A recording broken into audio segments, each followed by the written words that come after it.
और सुबह सुबह आप उठ के बाहर निकलें तो वो आगे सारी गड़ैं गड़ैं कर रही होती। फवाद साहब, अब इतनी भी गई गुजरी क़यादत नहीं है यार। इतनी गई गुजरी है, बल्कि गुजर गई हुई है। जैसे कहते नहीं है कि नानी अम्मा तो पिछले साल ही गुजर गई थी,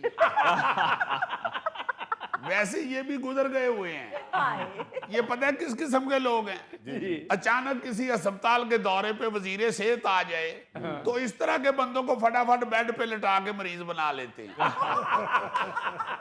ये अली मुमताज साहब ये 12वें नहीं, 14वें भी नहीं, 15वें 16वें खिलाड़ी हैं जिन्हें सिर्फ पानी पिलाने के लिए रखा होता है। ये तो पानी पिलाने के लिए अंदर आए हैं, बैट्समैन ने इनको कुल्ली करने के लिए बैट पकड़ाया, इन्होंने बैटिंग शुरू कर दी। फवाद साहब, पार्टी को तो चला रहे हैं ना। खाक चला रहे हैं, खामखा अपने आप को ड्राइवर समझना शुरू हो गए हैं।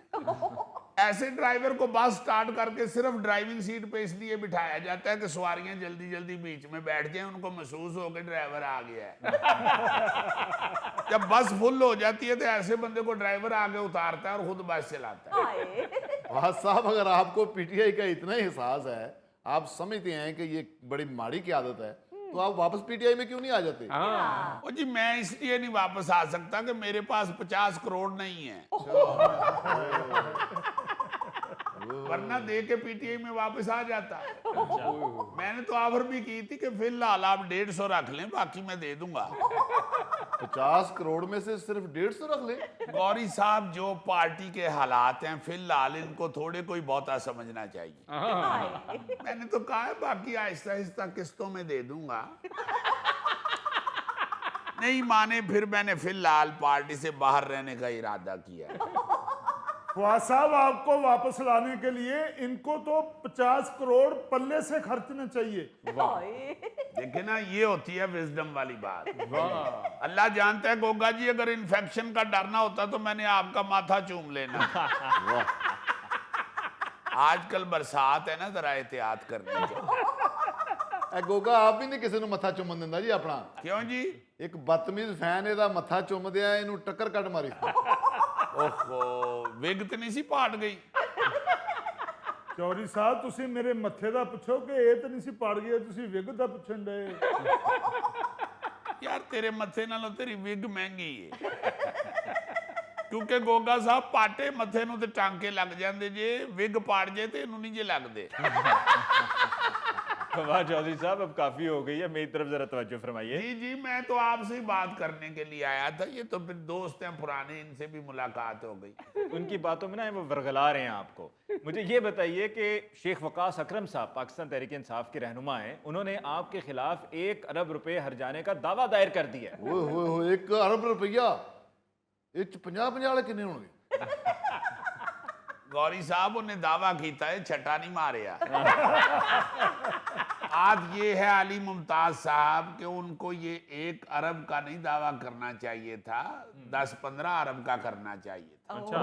मेरा ख्याल है उनको मेरे बारे में किसी ने सही गाइड नहीं किया, वरना उन्हें पता होता कि मैं तो जिस दुकान से पान सिगरेट लेने जाता हूँ ना जी, वो बिल मेरे आगे रखे तो मैं उसे कहता नहीं यार तेरे को लोग लेने ने, तू तो अपना भरा है।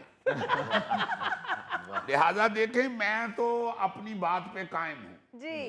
मैं तो अब भी कहता हूँ शेख वकास अकरम ने पूरी केपीके हुकूमत बेच दी है। ये जाली अकाउंट्स चलवा रहे हैं। अच्छा।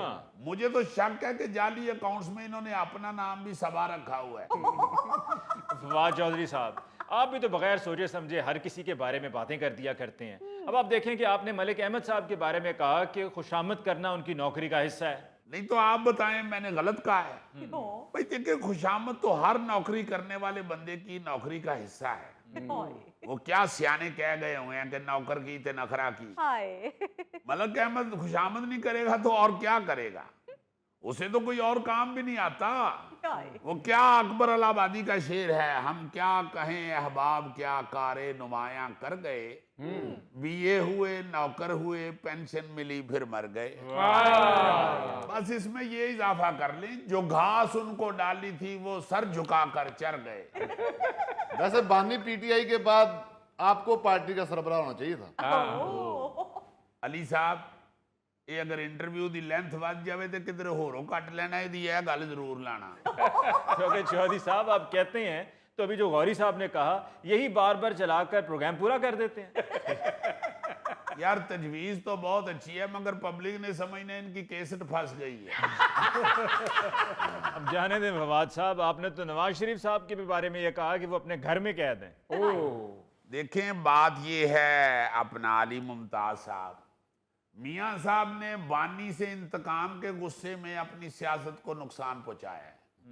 वो घर में ही कैद हैं। कभी आपने देखा कभी उनको बाजार में शॉपिंग करते हुए या कहीं किसी सिट्टे वाले की रेडी पे खड़े होकर सिट्टे को नमक लगवा रहे हो? घर से निकलते हैं मरी चले जाते हैं, मरी से निकलते हैं घर आ जाते हैं। पहले केड़ा मियाँ साहब बाजार से सौदा लेंदे हुए नजर आते सन? दरअसल फवाद साहब, मियाँ साहब की सेहत इजाजत नहीं देती, इसलिए वो घर में रहते हैं। अली साहब सियासत का सेहत से कोई ताल्लुक नहीं है। वो क्या किसी ने कहा है, छुटती नहीं है मुंह से ये काफर लगी हुई। ये मेरी तरफ देख लें, छापे पड़ रहे हैं, पुलिसें पीछे चढ़ी हुई हैं, मेरी दौड़ें लगी हुई हैं, मगर बात वही है, छुटती नहीं है मुंह से ये काफर लगी हुई।